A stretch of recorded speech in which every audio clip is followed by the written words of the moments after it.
வணக்கம். இந்த பதிவு டெங்கு காய்ச்சல் பற்றியது.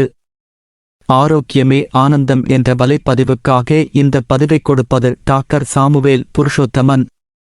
டெங்கு காய்ச்சல் பிளேவிவாய்ரிடாய் குடும்பத்தை சார்ந்த ஏடிஸ் வகை கொசுக்களால் பரவும் ஒரு தொற்று நோய்.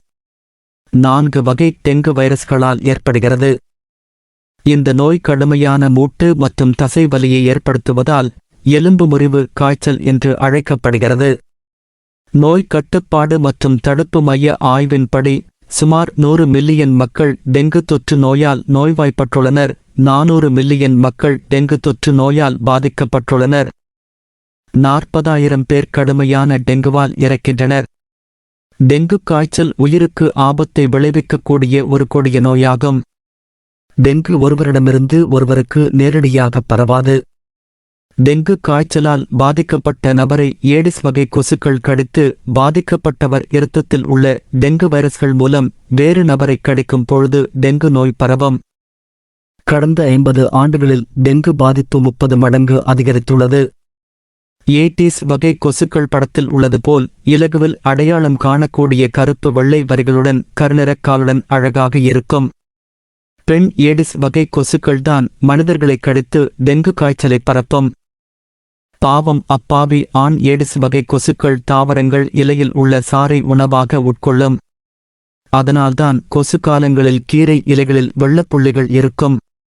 ஏடிஸ் வகை கொசுக்கள் விடியற்காலையிலும் மாலையிலும் தான் இரை தேடி வந்து மக்களை கடிக்கும்.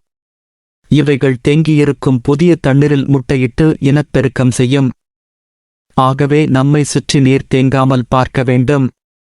ஒருவர் வீட்டில் தேங்கியிருக்கும் தண்ணீரில் ஏடிஸ் வகை கொசுவின் லாவா இருந்தால் அவருக்கு தண்டனையாக பணம் வசூலிக்க தமிழகத்தில் சட்டம் உண்டு.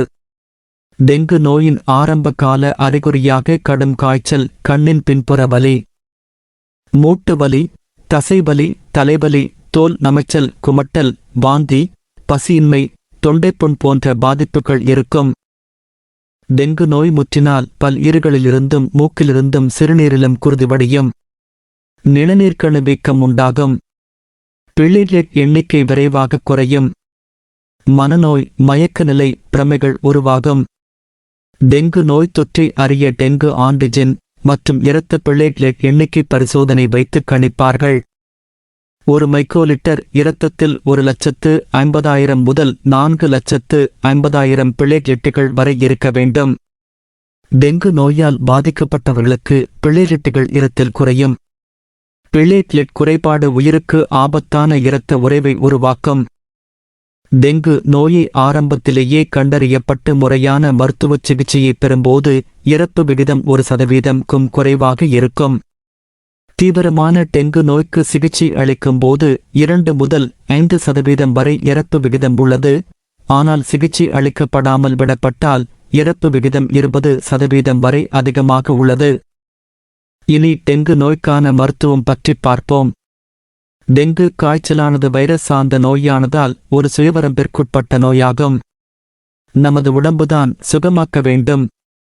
இரத்த உறைவு சார்ந்த நோயானதால் உங்கள் மருத்துவர் குடலுக்கு பாதகம் விளைவிக்கும். ஆஸ்பிரின், புருபன், ஸ்டிராய்டு போன்ற மாத்திரைகளை கொடுக்க மாட்டார்கள். அதேபோல் ஊசிகளையும் போட மாட்டார்கள். நிலவேம்பு குடிநீர் டெங்கு நோய்க்கு ஒரு நல்ல மிகச்சிறந்த மருந்து. அதில் உள்ள சுக்கு மிளகு குடலுக்கு சிறிது அழுத்தம் கொடுக்கும் தன்மை கொண்டது. ஆகவே நிலவேம்பு குடிநீரை உணவுக்கு பின் குறைத்து பிரித்து மருந்தாக மருத்துவர் ஆலோசனையுடன் குடிக்கலாம். இரத்த பிளேட்லெட்களை பப்பாளி இலை அதிகமாக்கும். ஆகவே பப்பாளி இலை மாத்திரைகள் கொடுப்பார்கள்.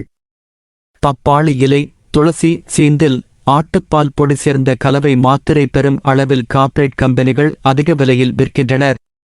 இதில் பப்பாளி இலை இரத்த வெள்ளை அணுக்களை அதிகப்படுத்தும். துளசி இலைகள் டெங்கு காய்ச்சலின் போது நோய் எதிர்ப்பு சக்தியை அதிகரிக்கும். ஆடுபால் புரதங்கள் நோய் எதிர்ப்பு மண்டலத்தின் செயல்பாட்டை மேம்படுத்தி நோய் எதிர்ப்பு பண்புகளை கொண்டிருப்பதாக நிரூபிக்கப்பட்டுள்ளது.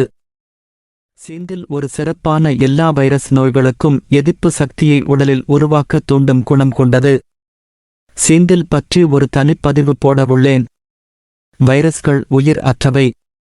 அவைகள் நிலையற்ற கரிம ரசாயனப் பொருள்கள். வைரஸ்கள் பற்றிய ஆய்வில் நாம் பாலர் வகுப்பில்தான் உள்ளோம். வைரஸ்கள் பற்றிய ஆய்வுகள் நடந்து கொண்டே இருக்கிறது. டெங்கு வைரஸ்களை அழிக்க நமது உடல்தான் ஆன்டிபாடி என்ற நோய் எதிர்ப்பு சக்தியை உருவாக்க வேண்டும். ஆன்டிபாடி என்பது புரதசத்தும் கிளைக்கான் என்ற குளுக்கோஸ் வகைகளைக் கொண்டது. கிளைக்கான்கள் பழங்களில்தான் உள்ளது. அதனால்தான் நமது முதியோர்கள் நோயாளிகளை பார்க்கும்போது பழங்கள் வாங்கிச் சென்றுள்ளனர். அடுத்து நான் உங்களுக்கு டெங்கு நோய்க்கு நல்ல உணவு மருந்து சொல்லப் போகிறேன். டெங்கு காய்ச்சலால் ஏற்படும் பிளேட்லெட் குறைபாட்டிற்கு பாலில் சப்போட்டா பழம், தேன் சேர்த்து அடித்து தினம் 3 வேளை கொடுங்கள். சப்போட்டா பழத்தில் அதிகமாக உள்ள கிளைக்கன்களும் பாலில் அதிகமாக உள்ள புரதச்சத்தும் சேர்ந்து டெங்கு நோய்க்கு எதிர்ப்பு சக்தி உருவாகும். பிளேட்லெட் எண்ணிக்கையும் அதிகரிக்கும். இதை என்னிடம் கூறியவரே ஒரு அனுபவம் வாய்ந்த மருத்துவக் கல்லூரி முதல்வரான மருத்துவ ஆய்வாளர். சப்போட்டா பழம் கிடைக்கவில்லை என்றால் மாதுளம் பழத்தை 2ஆம் தேர்வாக வைத்துக் கொள்ளுங்கள். இந்த மருத்துவ உணவை பலரிடம் கூறி பலர் நல்ல பலன் அடைந்துள்ளனர். டெங்குவுக்கு இன்றுவரை உலக சுகாதார அமைப்பின் அங்கீகாரம் பெற்ற நல்ல மருந்தோ அல்லது தடுப்பு ஊசியோ கண்டுபிடிக்கப்படவில்லை. குழந்தைகளுக்கும் சிறுவர்களுக்கும் டெங்கு நோய் தொற்று கடுமையான பாதிப்பை உண்டாக்குகிறது. ஆண்களைக் காட்டிலும் கூடுதலாக பெண்கள் பாதிப்படைகின்றனர். நீரிழிவு, ஈழை நோய் போன்ற நீண்டகால நோய்கள் உள்ளவருக்கு இந்நோய் மிகவும் உயிருக்கு தீங்கு விளைவிக்கக்கூடிய பாதிப்பை உண்டாக்கும். டெங்கு வந்தால் நிச்சயம் சுகமாகும் என்று தன்னம்பிக்கையுடன் இருங்கள். உங்களுக்கு தன்னம்பிக்கை இல்லை என்றால் கடவுள் மேல் பாரத்தை போட்டு கடவுள் நம்பிக்கையுடன் இருங்கள். நல்ல மருத்துவரை தேர்வு செய்யுங்கள். நம்பிக்கைதான் வாழ்க்கை. உலக சுகாதார நிறுவனம் டெங்கு நோயறிதலுக்கான வழிகாட்டுதல், சிகிச்சை, தடுப்பு மற்றும் கட்டுப்பாடு பற்றிய ஒரு நூல் போட்டுள்ளார்கள். உங்களுக்கு தேவை என்றால் உங்கள் இமெயிலை கமெண்டில் போடுங்கள், உங்களுக்கு அனுப்பி வைப்போம். மறுபடியும் சொல்லுகிறோம், உங்கள் உடம்புதான் டெங்கு நோயை குணப்படுத்த முடியும். நல்ல ஆரோக்கியமாக உணவு உட்கொள்ளுங்கள். மனநிலையை சமநிலையில் வையுங்கள். வணக்கம். இந்த பதிவு பிடித்திருக்கும் என நம்புகிறேன். இந்த பதிவை உங்கள் நபர்களுக்கு அனுப்புங்கள்.